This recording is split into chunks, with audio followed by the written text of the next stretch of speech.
Pertama saya sekali lagi berterima kasih banyak kepada Pak Yosua diberi ruang buat berbicara dan juga pada Paradoks buat mengungkapkan isi hati yang terluka ini Bapak. Ya baik, jadi begini, kalau saya lihat dari Ibu siapa namanya Ibu Koni dan Bapak Ponto itu mereka berdua tuh ada pola pikirnya itu berbeda ya. Kalau yang Pak Ponto ini dia berbicara berdasarkan undang-undang, sedangkan Koni ini berbicara, dia bilang, orang Papua yang berbicara kemerdekaan itu tuh teroris, KKB, dan sebagainya. Tapi saya lihat di situ bahwa Ibu Koni ini dia tidak mau berbicara apa yang terjadi di tanah Papua. Dia tidak mengerti mungkin, atau mungkin dia ingin menutupi apa yang terjadi. Baik, jadi yang Bapak di sini di bingkai NKRI Republik ini yang memerintahkan untuk membunuh orang Papua itu kan yang pemeliharaan politik Republik Indonesia, bagaimana berdasarkan yang PPR yang pernah terjadi dan juga kepaksaan bagaimana orang Papua itu masuk ke dalam bingkai NKRI. Jadi kan selalu Bapak Max Lawalata selalu bilang bahwa kalau sudah dari awal salah, bagaimanapun itu akan selalu salah. Jadi cara untuk menyelesaikan masalah itu harus bertanggung jawab atas Undang-Undang Dasar dan Pancasila.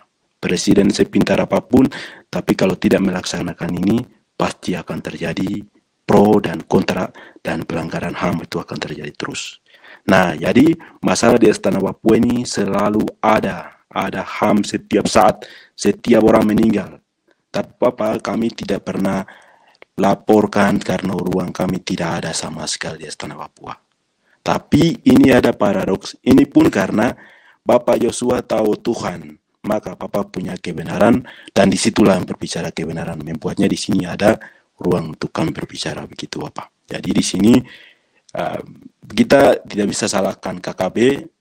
Mereka ini sebenarnya bukan KKB, ini hak, menentukan hak. Jadi kita tidak bisa bilang KKB. Kita ini, yang di sini kita lihat kalau secara adil, yang bisa dibilang KKB itu TNI Polri, bukan OPM. Karena OPM ini dia meminta haknya. Sedangkan TNI Polri dia menyerang orang yang meminta hak.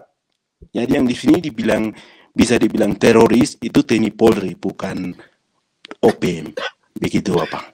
Itu saja. Jadi saya minta juga saya mau dan sangat berharap Bapak Joko Widodo sebelum dia berakhir jabatan di tahun depan, saya mau dia menyelesaikan hak orang Papua itu sebelum beliau turun dari jabatan presiden.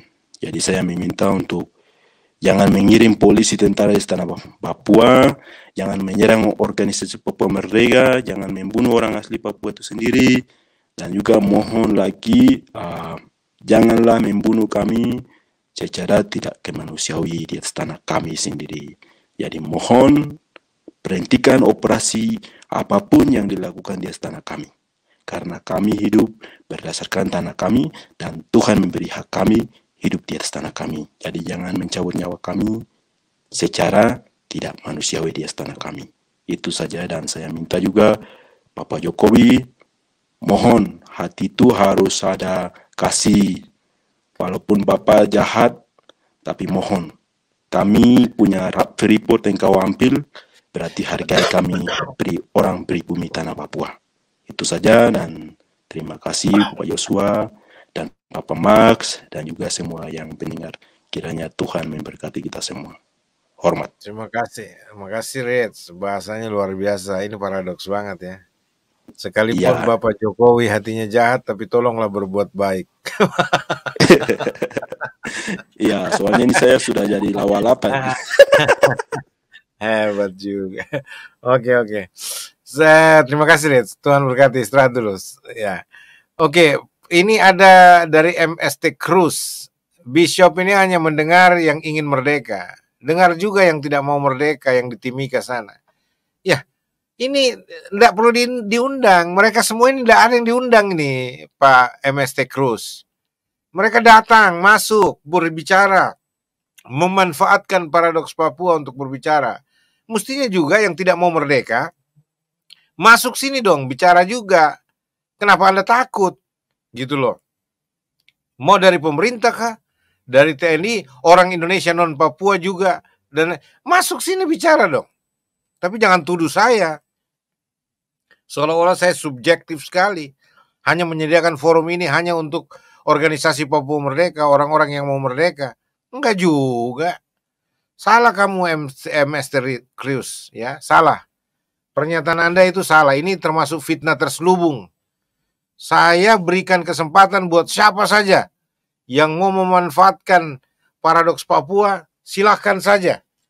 Begitu. Jadi jangan tuduh saya MS Cruz, ya, bahwa saya tidak beri kesempatan kepada yang lain atau tidak mau dengar yang lain. Amat sangat didengar, siapapun yang mau bicara. Ya, mau siapa yang bicara silahkan aja. Oke, gitu saja ya, supaya Anda tahu. Jangan tuduh yang enggak-enggak. Oke, terima kasih. Jadi kira-kira seperti itu ya. Kalau misalkan ini memang agak kurang menarik kayaknya nih. Karena orang lebih suka bicara perang. Kalau yang bicara perang banyak yang menonton. Tapi kalau bicara pelanggaran HAM kayaknya hanya orang-orang yang punya hati nurani. Atau gimana, saya nggak ngerti deh. Sorry. Oke, sepertinya Pak Max tinggal kita berdua ini. Kalau Bapak mau bicara apa lagi silakan Pak Max. Dari apa yang kita bicarakan ini. Saya pikir sudah Pak, karena judulnya kan itu, pro kontra pelanggaran HAM. Nah, saya pisah jadi 2 periode itu. Kalau pasti 46 tahun menurut LIPI, 1965 sampai 2011, November 2011, pada waktu dia laporkan hasil risetnya itu, terjadi pelanggaran HAM. Selanjutnya 2012 sampai sekarang kita bahas, terjadi apa tidak? Masih pro kontra apa tidak? Kalau mengerucut kepada perbedaan pendapat antara Pak Ponto dengan Ibu Koni, maka untuk kasus itu saya mau setuju, saya setuju dengan Pak Ponto. Maka saya harus katakan tidak terjadi tidak terjadi atau tidak bukan pelanggaran HAM berat karena ya bukan tentara ya. Itu kan perbedaan mereka berdua.